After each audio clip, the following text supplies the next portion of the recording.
The Dentalpreneur Podcast. Okay, doctor, it's time to put down that handpiece. You're listening to the show dedicated to helping dentists get their lives back. It's time to decrease your stress, increase your profitability, and regain your passion. Now introducing your host, Dr. Mark Costas.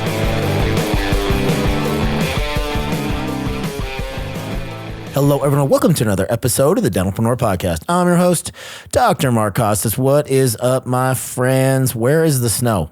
That's all I have to ask. Where is the dang snow? So I've been twice this year to our local hill here in Flagstaff Snow Bowl. The first time was a week after opening day, and it was incredible. And then it got hot, and then it got icy. Went back another day. I tore the crap out of my poor snowboard. It's thrashed now because there was tree stumps and a lot of ice. So I'm going to have that thing waxed, and I don't know. What a bummer. So it's been a terrible ski season so far, and I got my buddy on here, Kyle Francis, who lives for skiing, lives in Colorado.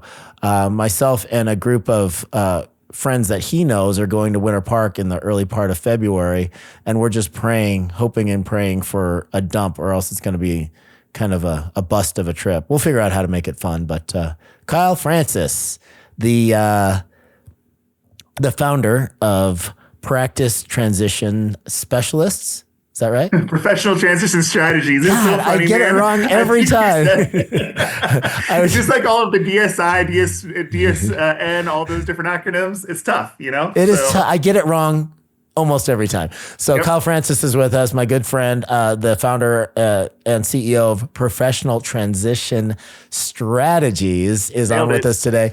Let's talk about snowboarding and skiing first, dude. So have you gone up yet? It's been awful. Yeah, okay. So here's the thing. I think that over the last 15 years of living here in Colorado, I became a little bit of a snow snob. So my son and I, we love to ski. I mean, we try to get up as much as we can go. So typically, something like 20, 25 days a year, something like that. Yeah. And we haven't gone up once this year. And we actually just heard this crazy stat that the snowpack in Colorado is below any record recorded history. So since 1886 is whenever they've started keeping this history, and it's below anything that they've ever seen. And we don't have snow for the next 10 days in the schedule. So, I mean, who knows? My hope is, just like you said, February comes along and hopefully we're going to see some changes by then, but it is in bad shape right now, for sure. My son is in Mammoth right now, and he sent me pictures, and everything is just, it's just green, except for the runs. And he said that there's a handful of really good runs, and he was having a good time. So Mammoth might be one of the few places where you can actually. I think it's like Vermont is the place to go right now, which is kind of crazy. What's the altitude there? Like 3,500 feet? It's like, completely, yeah. Oh my God. Yeah, people don't go to the East Coast for skiing, but I guess maybe this year. Oh, and I do have friends in Japan. They're waiting for it to snow. It's supposed to snow next week. So they're expecting a big blizzard, and they're hoping for that. But like, seriously, it's very, very scarce around the entire planet, which is crazy. Very strange. Very strange time. Anyway, well, we can kind of pout about that, but let's talk about business. So let me just read your bio really quick for people that haven't heard us talk before. This is your 5th or 6th time on the podcast, but Kyle earned his bachelor's degree in entrepreneurship and professional sales from Baylor University, and later completed his MBA at the University of Colorado, specializing in finance and strategy. In 2007, Kyle founded Professional Transition Strategies, where he has represented sellers in more than 400 dental practices and generated over $2 billion in total deal flow by helping clients explore individual group, private equity options aligned with their goals. Beyond M&A, Kyle has consulted for practices, medical device companies, and practitioner groups worldwide. He has helped build over 100 medical and dental startups, contributed to the construction of another 100 locations, owned interest in more than 30 practices, and invested in multiple DSO concepts. He lives in Colorado Springs with his family and joins golfing, skiing, and hunting in his free time. Kyle, what's up, buddy? How you doing today? Honestly, I feel amazing, even though the snow is not good. Yeah. It's going to be 60 degrees today. And so one of my buddies just sent me a picture of he's going to go wakeboarding down in Pueblo today. So I think I might actually go join him, honestly. Isn't that weird? It is just a very, very weird time. We were in Newport Beach last weekend for our mastermind event. It was really cool, actually. Glidewell hosted us at their 1 million square foot facility. They have like an event center inside their facility. So we were able to go there, and it was incredible. But the weather was ridiculous. It was like 68 degrees the entire weekend. People were walking around in tank tops and stuff. It is just a weird year. So, I mean, you might as well embrace it, right? Just completely. go with it. I mean, shoot, if you get out on a boat in the middle of January in Colorado, that'll be a once in a lifetime, I think. Do you have a full suit? Oh yeah, completely. Yeah. Okay. Yeah. Yep. I'd probably be a booties and a hood kind of thing for me. I'm such a wuss when it comes to cold water. Although I do like do the Arctic plunge stuff, but still I don't love it. I don't do it by choice. So man, in your kind of history, you've done a ton of stuff with DSOs. You and I have talked a lot. And I don't want to just repeat an episode, but maybe we can just go over some highlights. You and I have talked a lot about kind of the consolidation wave which has come through dentistry, the reasons why private equity and Wall Street is interested in dentistry in the first place. So, I mean, you've been doing this for decades now, and you've seen a lot of change. What have you seen as of late? And I will include all of 2025 and then the trends that you're seeing in 2026 that have changed from previous years. And do you see that consolidation wave either accelerating, slowing? I'll start with that question. Yeah.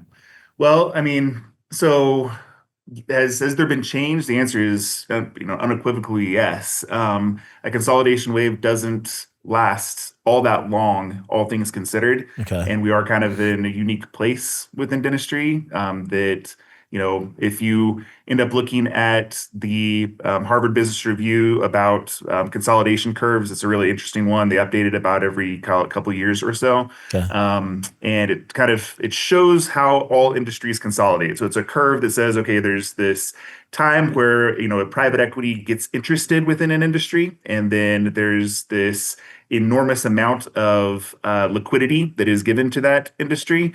And then there's all of these add-on opportunities that end up kind of popping up. So all these big groups end up joining together. Big fish eat little fish, that kind of stuff. Yep, and eventually what you end up seeing is going to be that an industry does become completely consolidated. And if you look at where we are on that curve, it's actually pretty easy to see in dentistry where we are. We're kind of hovering right around the peak of that curve. And Really? so Okay. the reasonable people can determine whether we're like on the front edge of the peak, right in the middle, or else on the on the falling edge of the peak. But long story short, what we're seeing now is going to be, very steady multiples, from call it 2023 through 2025. We've essentially seen the exact same multiples out there for individual dental practices to small groups.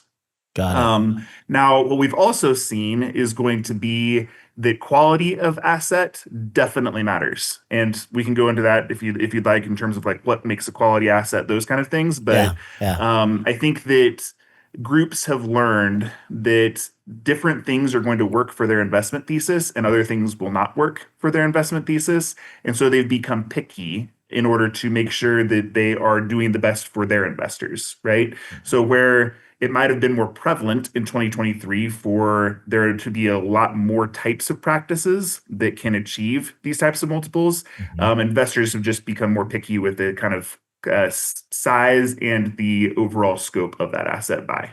Yeah, that's very, very interesting. So, okay, just to back up a little bit. So if we are on the about to be on, the peak of this consolidation curve, it's so crazy because you can't even get like a straight answer no matter what type of research you look at. Some people say we're 22% consolidated. Some people say we're 36% consolidated.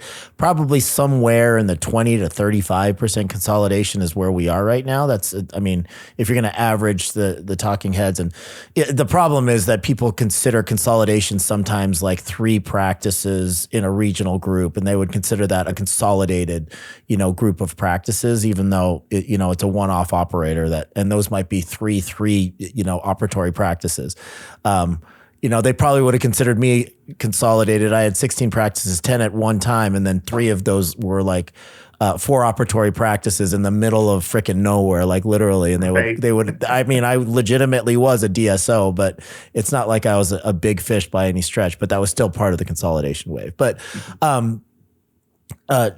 medicine, as far as, the research that I've looked into is between 74 and 76% consolidated. They consider that almost completely consolidated, but there's 1.1 million physicians in the United States. So the independent practice owning physicians in the United States still at 26% that are independent still exceed, 65% of the dentists that are unconsolidated in dentistry. So we still have a ways to go to be quote unquote completely consolidated. And I think that complete consolidation would probably be something over 80%, Kyle? Is that when they would call it kind of complete? Yeah, it's kind of interesting. There's a couple of interesting pieces of research that have been done within medicine. So call it from the 1980s on, because that's whenever medicine started to consolidate. And there was a big wave, you'll call it, in the 80s and early 90s. And so most of the consolidation was done then. And then kind of what it shows is going to be, it kind of just hovers, right? So sometimes it becomes a little bit less or a little bit more consolidated. And a lot of that actually has to do with technology and other types of specialties that are coming out, like for instance, in the 1980s, 1990s, concierge medicine was not a thing, right? Wellness practices, really not a thing. If you look at the prevalence of like dermatology and allergy and all these different types of things, there weren't nearly as many types of practitioners at that point. And so if you kind of look at that hovering, a lot of it is just kind of around the edges at this point, right? And every once in a while, you have a hospital system that really ticks off a whole bunch of doctors. People go back into private practice, and they're gobbled back. They're gobbled back up, right? So, I think that eventually we'll kind of see that same type of thing within dentistry. But I also find that dentistry is going to be much more of a cottage industry. Yeah. It's always just been different than the rest of medicine. Totally. And so I don't think that we're going to get to that level of consolidation. I think that the chances are that the types of practices and the more rural nature of sometimes what you see in dentistry as well, the type of niche practices that you end up seeing, I think that we're probably going to be finding stasis somewhere in like the 60 to 70% range. I don't think we're going to get as consolidated as medicine. Okay. But again, we are guessing, right? So if you look at some parts of medicine, it became completely consolidated, right? So if you look at like optometry, right? Optometry is nearly entirely done, right? Yep. And if you look at pharmacies, pharmacies outside of compounding, essentially completely consolidated, right? Yep. But you're right. We do have some time left within dentistry, which essentially allows for the ability to generate, what I would consider, generational wealth if you end up, doing it right and picking the right horse. Yeah, for sure. Okay. So, just in part of your response to my previous question, you talked about kind of the stability of the multiples over the last 3 to 5 years. I think it was maybe 3 to 5 years you were talking about, 3 years. Okay. So, what are those? And then this is going to go into a whole different topic. I want to talk about valuations, like doctor to doctor transactions versus, private equity transactions versus the size of, your EBITDA, et cetera. But what have the multiple ranges been in this last stability of the last 3 years that you were talking about? Okay. So easiest way of thinking about it is going to be that this is a rule of thumb, right? So I think that if you think back towards like call it early 2000s, there are always these different rules of thumb about saying, hey, a dental practice is worth, call it 70% or 80% of collections, right? Yep. And there was also this spread around that, right? So if you were in a really attractive area, so if you were in San Diego, that was a much different multiple than if you were in the middle of Kansas. Yeah, right? maybe 95 and sometimes 105%. I've seen La Jolla practices and Newport Beach practices go for like 110% doctor to doctor. That's like the very, very, very high end. Yep, absolutely. And you can also see, practices in very rural areas go, at the 50% range, right? So just know whenever I'm talking about multiples, there are a spread around the multiples, and a lot of that has to do with geography. It has to do with age of provider. It has to do with replicatability of treatment protocols. It has to do with a lot of different things. But in general, what we end up seeing is going to be a GP practice that has something between, call it $250,000 and $500,000 in EBITDA. It's going to be trading somewhere in like the 5 and 6 times range. It's something like that. If you Okay. end up looking at practices that are somewhere between, call it 500,000 and $1 million in EBITDA, it's going to be trading somewhere in the 6 to 7 times range. If you look at something kind of just north of a million, you're going to be somewhere in like the 8 times range, something like that. And really, the next jump there probably doesn't occur until you get to something like, call it like 3 million or so. At that point, you're probably in the 8 to 8.5, maybe 9 times range in very certain circumstances. There aren't very many of these practices either, right? So it's going Yeah. to be kind of more unicorn type of deals. Yeah. And then I would also say that specialty matters a fair amount as well. So if you look at oral surgery practices and pedo practices, those are going to be trading a fair amount higher. So call it a turn higher than what I was just talking about Oh, there. really? Really? I didn't Yep. know that they were trading higher. Okay. Yep. Interesting. Yep. Got it. And if you look at, again, these are all typical, right? If you look at perio and pros, they're going to be typically trading like a turn lower overall. Mhm. And then endo is kind of all over the place, kind of depending on the how many practitioners are there. Same thing with ortho. Ortho is kind of all over the place as well. But suffice to say, we do end up seeing those types of ranges. So somewhere between, call it like 5 and 8.5 is going to be the normal for good sized investable practices. Okay. It's such a head scratcher to me that private equity is interested in oral surgery. I love my oral surgery, colleagues, but there's like 200 oral surgeons that graduate every year, and I have friends that are, members inside DSI that are oral surgeons. They've been looking for an associate for 2 years and they're offering $1 million a year and they can't get one, Wow. you know, it's like, Yep. I just don't understand the replicability of that model and why private equity would be so interested in such a specialized group of practices when there's such a small pipeline of providers. It's weird to me. Can I give you a comp there? Yeah, please, So, please. okay, so one place that I've worked a little bit is going to be within the infertility world. Okay. So essentially, you have all of these reproductive endocrinologists, right? And you talk about how they're graduating, call it 200 oral surgeons a year. In the RE world, they're typically graduating something under 20 of those a year, right? Something Whoa. like that. Whoa. And that is a area that has been nearly entirely gobbled up by private equity. There's a whole bunch of different groups that are in there. And if you think about it, it kind of has to do with the margins that they can run, based on the type of work that they're doing. Mhm. Oral surgery and REs end up running the same type of margins, and some of those margins are typically, north of 30%, so 30 and 40%, Yeah, yeah. even though they're being paid extraordinarily well. So yeah, I'm with you that supply and demand does matter in all these different types of things. But I would say that oral surgery is not going to be, the hardest place to find folks. And you see private equity prevalence in a lot of different places that are way harder to find than that. Yeah. Yeah. Interesting. Okay. Okay. That's great. So we did kind of superimpose two different things without even noticing. First, we were talking about like La Jolla practices getting sometimes 105% of production.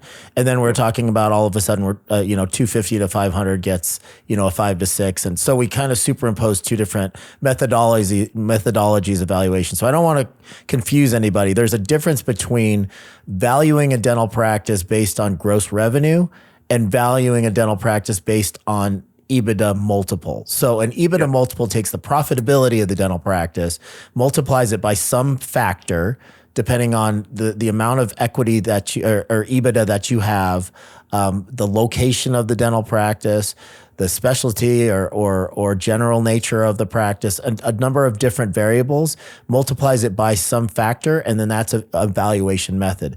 Typically, a multiple of EBITDA is going to be a valuation method of a consolidation type purchase, which is a private equity backed DSO, some sort of institution that's buying your dental practice.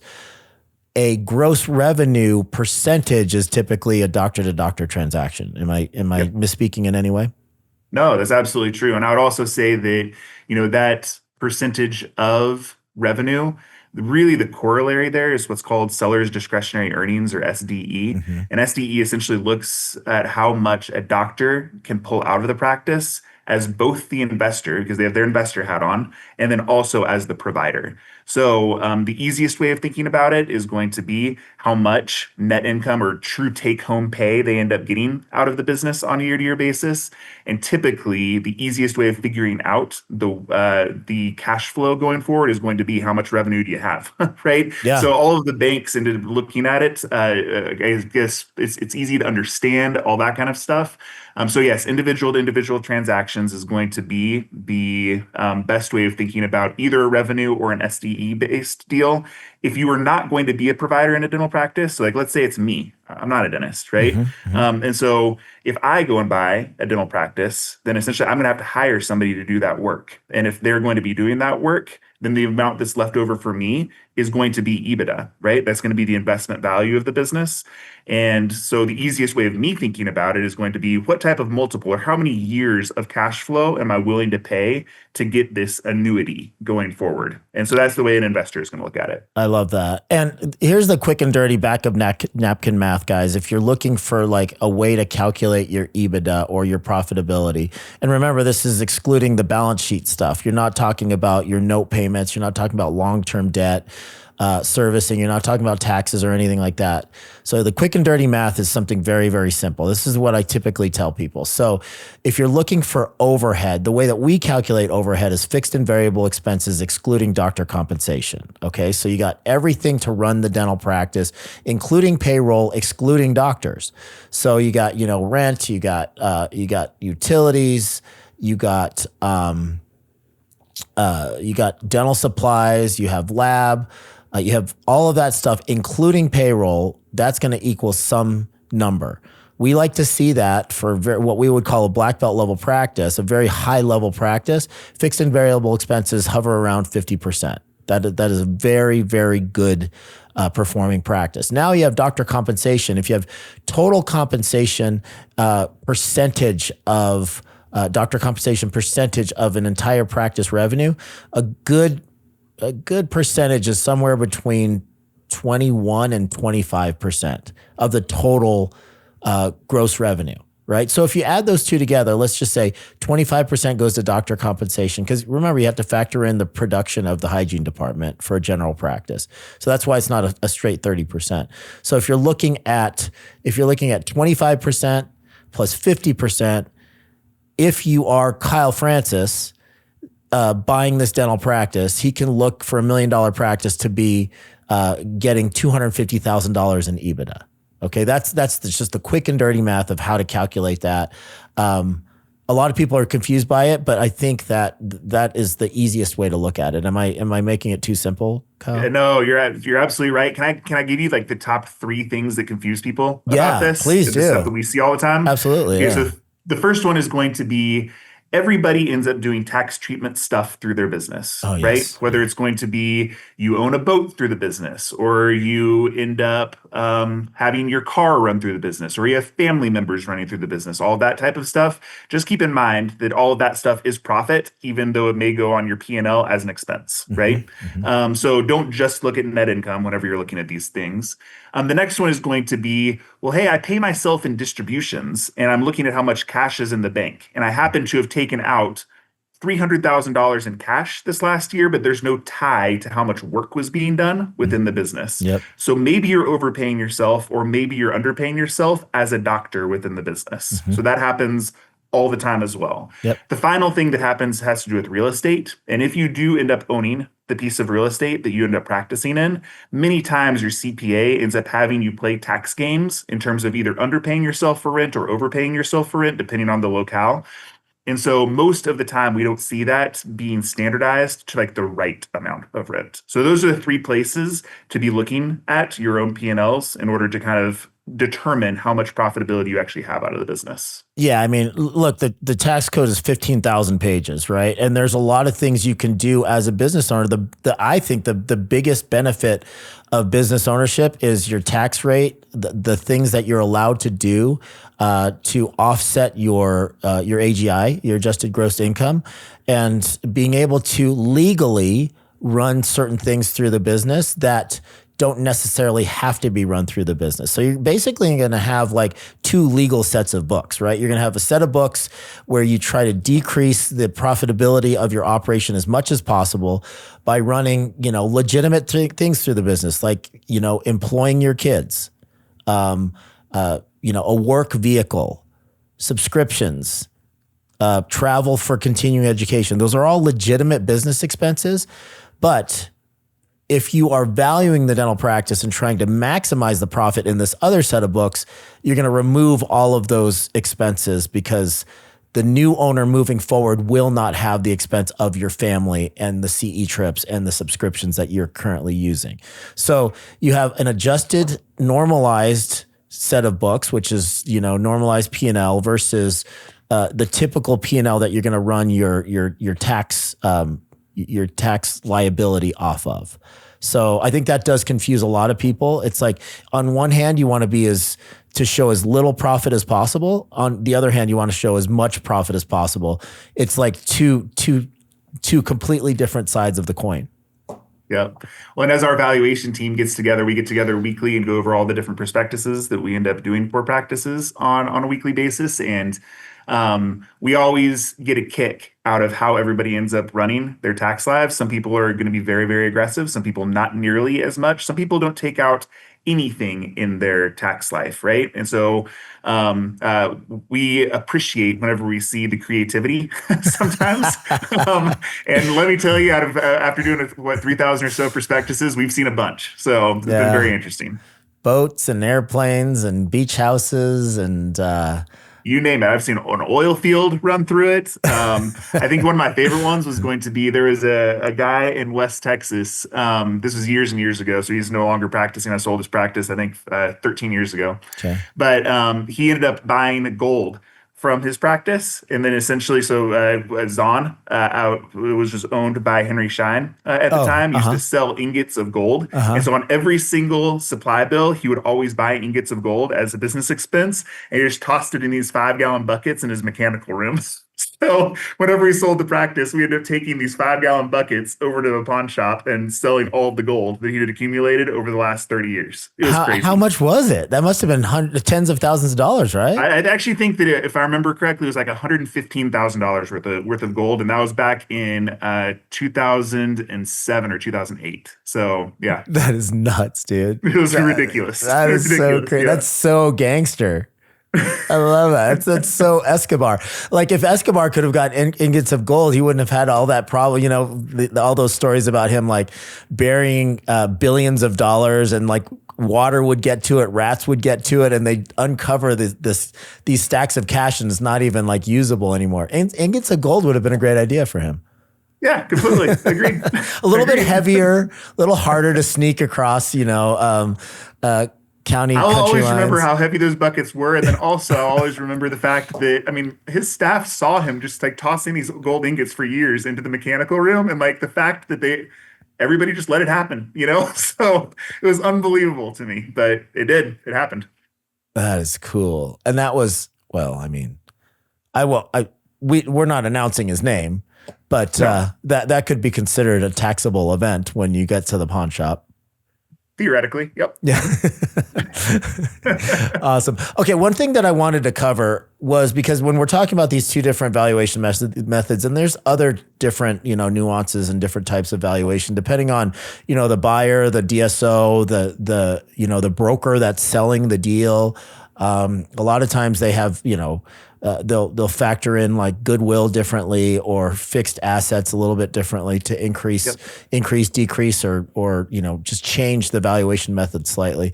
One of the things that we found, and I didn't even think about this when I was getting into the coaching and consulting game, was that the performance and the average production of the practices that we were coaching over time started to evolve and grow significantly. So like, I would say in the beginning, the average good practice within our coaching group, this is 13 and a half years ago now, was like, if you exceeded $1 million and were just under $2 million, you were like the top of the top in our coaching group.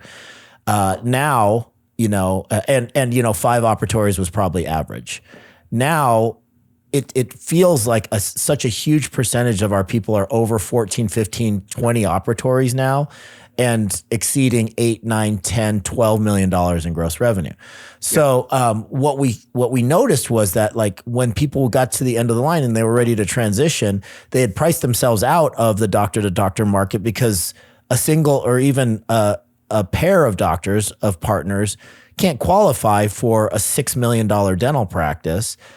So you've automatically disqualified yourself from a good percentage of the buying pool.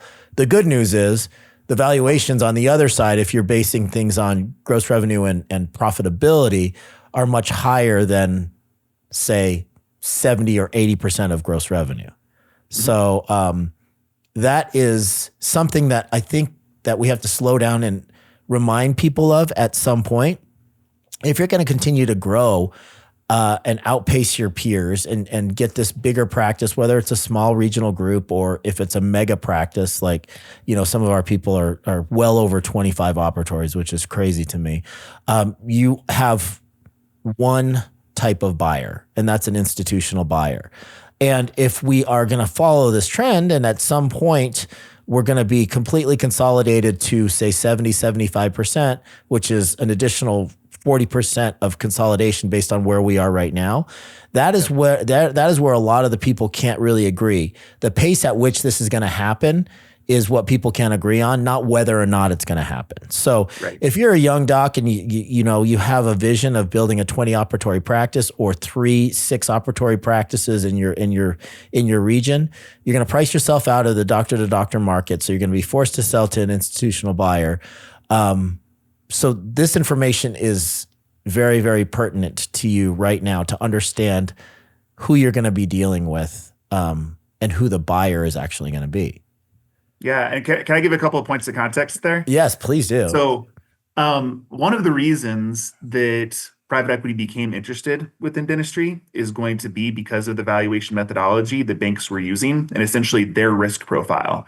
Whenever a bank looks at a dental practice and puts a number like we're going to lend 70% or 80% or 90% of revenue on it, the reason that they do that is they have this portfolio of loans, and that portfolio of loans are all about like the same type of size, it's going to the same type of person, and really kind of what they're trying to do is diversify their risk.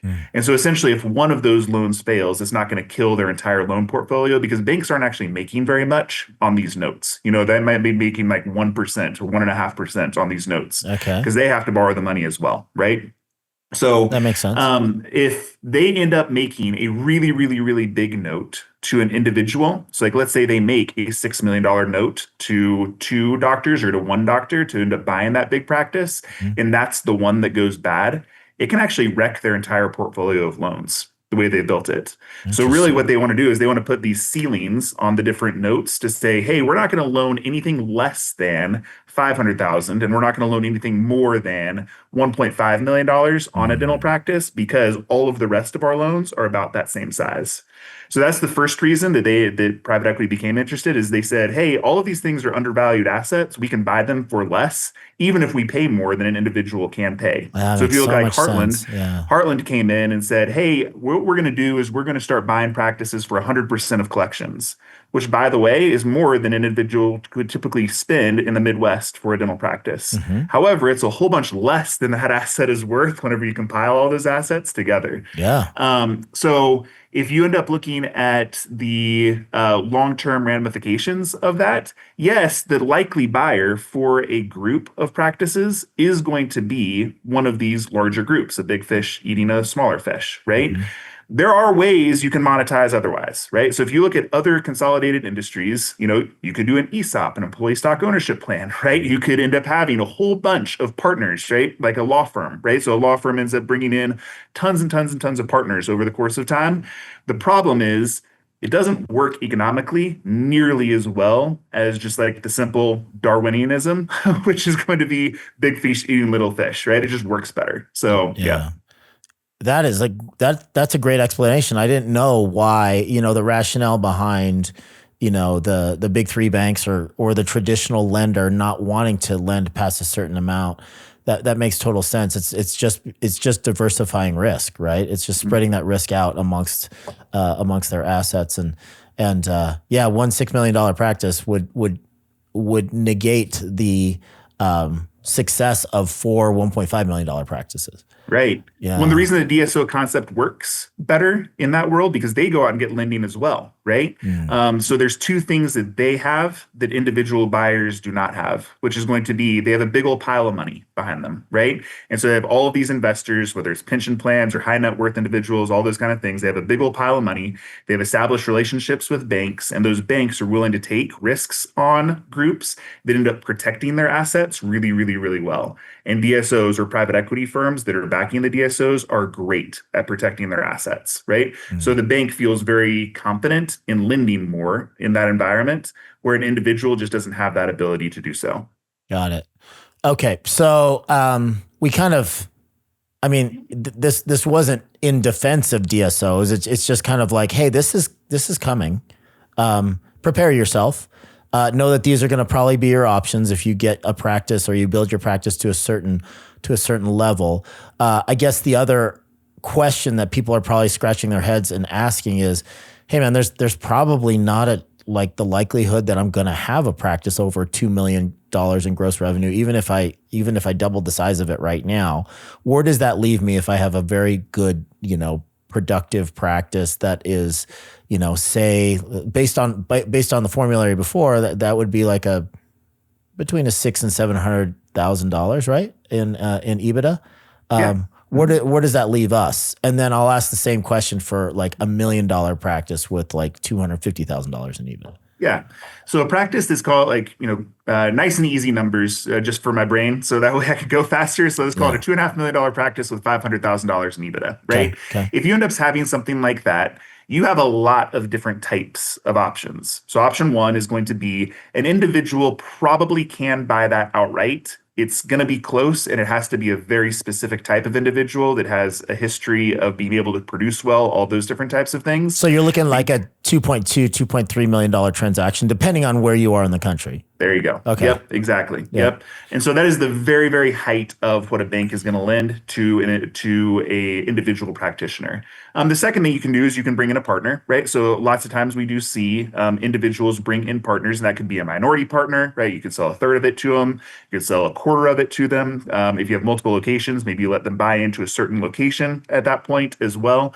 But typically on a $2.5 million practice, it's probably a 50-50 deal, right? So that person is going to be bringing $1.1 million to the table. They're buying in at 50%, right? Interestingly enough, I find that lots of people like those types of transactions. They're very rewarding, right? They actually work really, really well. 80% success rates over 10-year time horizons for dental partnerships, really high success rates, which is great.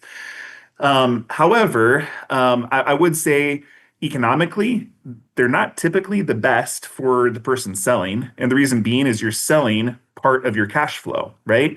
And so if you end up having $500,000 in EBITDA and you sell half of it, which is $250,000 for something like 1.1 million, you're selling it for something like 4 times that cash flow, which again, I personally would just rather keep it, at that point, unless I think that person is going to help me build something way bigger, right? And then the final thing that you have the option of is that there's going to be DSOs that are going to be out there that would be very, very interested in working with practices of that size as well. And there's a myriad of different types of transactions that can be done there. There's joint ventures and sub DSOs and holding company deals. There's 100% buyouts. There's really all sorts of different types of transactions that you have the ability to consider as well. So if you do have that size of asset, the good news is you have a lot of bullets in your gun to potentially use. Yeah, that's great. Just in passing, you kind of mentioned like 100% buyout. That is something that I think is a factor that we're going to want to consider, right? So there is a little bit of a lack of flexibility or lack of optionality, rather, if you don't have the flexibility to continue to work for a handful of years, right? So most of the DSOs want you to transact, and they're going to give you, this nice, let's just say 6 or 7 times multiple, and they're going to give you some percentage of your cash at close, say 60 to 70% of that. And then the remainder of that either goes into a JV where you're owning a portion of the remaining practice, or it could be 100% buyout and you're holding stock in the holdco company, right? Those are the two main ways that things can go down.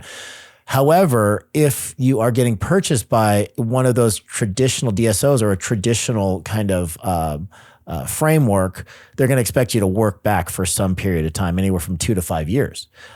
So if you are at the very end of your rope and you are, say, 75 years old and you don't have another 3 to 5 years in you or 2 to 5 years in you, that decreases your optionality a little bit. So how would that affect your purchase price or the amount of money that you could get for that practice if it's 100% buyout? Yeah, I mean, a lot, honestly. Really? So, and really, if you think about the reason it affects it so much, I'll talk to you about what the numbers look like, but the reason behind it is going to be that, look, a DSO or a private equity firm is really good at protecting their asset, right? And whenever they look at it, they're going to be looking at it the same way a bank is going to look at it, which is going to be what happens if this person is no longer practicing? Does that make our asset more valuable or less valuable? The answer is almost definitely less, right? And so the reason that they want you to continue to work for a certain period of time isn't because they are, want to slave drive you or anything like that. It's typically because what they want is going to be an ability to go out and find that next person. And it might take a couple of folks to find that next person to provide care within that practice, right?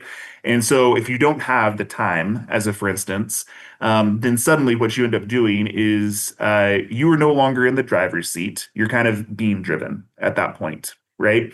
And so what that means is going to be that an individual is going to look at this practice and say, okay, well, if this person really needs to be out, I don't need to pay an appraised value for the practice. So instead of paying, call it $2.2 million on a $2.5 million deal, maybe they think that they can buy it for something like $1.7 million, as a for instance. I was just talking with a gal last night in Atlanta. She has a $2 million practice with right at $400,000 in EBITDA. She considered a DSO deal a couple of years back with me and my company, decided not to do it, decided she wanted to sell it to an individual. And right now she has an associate who's doing a vast majority of the work out of the practice. And instead of being able to cash out at something what I think would be worth right at the $1.6 million range, she's considering a deal from this associate that is right at $1.1 million.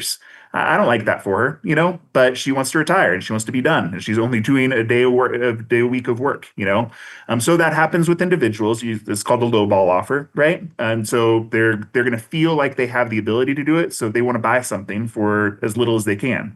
The exact same thing happens in the DSO world as well. If they're taking on additional risk, well, they're not going to pay a 6 or a 7 times multiple, right? Maybe they're paying a 3 or a 4 times multiple. Maybe they're still paying a little bit more than an individual might pay for the practice, but not a lot more because they're taking on the risk of finding a new person sooner. Yeah, wow, that's a big haircut, and I've seen a lot of people make that choice, and I respect it completely. It's like, hey man, I just want to walk away. I don't want to worry about the liability. I don't want to worry about the business anymore. So I'll take the 80% and sell doctor to doctor versus this other valuation where I'm on the hook for 3 years. You kind of have to do the math on it as well, right? Because sometimes not even sometimes. There are 350 different DSOs out there. Call it, there's probably 100 of them that I think are probably bad actors in the space. And some of those bad actors will essentially give you the amount that they think that they can buy the practice for. And then if you do stay on board with them for 3 years and you do the backwards math on it, you probably should have just kept the practice and then sold it to an individual, right? Those things do exist as well. So you really just have to, be thoughtful about when your money is coming in, how much it is that you're making, how much that you're making ongoing, and then if you have equity, what that equity is projected to be worth, And so we do what's called a return on investment calculator about that, but you can do a back of the napkin on it as well, just about how much you're making right now, how much you're projected to make into the future, and does it make sense to transact with that person or that group now, or does it make sense to wait? Yeah. Good stuff, man. Good stuff. I really appreciate your time today, Kyle. As always, let's pray for snow. And your words to God's ears, dude. But in the meantime, enjoy wakeboarding today. That's going to be awesome. I would do that. I would do that same thing. I'll be in California this weekend again for the second time in 2 weeks. I might take a little surf. Might as well, right? Seriously. All right, brother. Once again, the founder of Practice Transition Strategies. So close. Professional. That's cool. Oh God, I screw it up every time. Why don't you come up with a better name, dude? I know. Next lifetime. Next lifetime. Thanks, Kyle. I appreciate it. Kyle Francis. Take care, guys.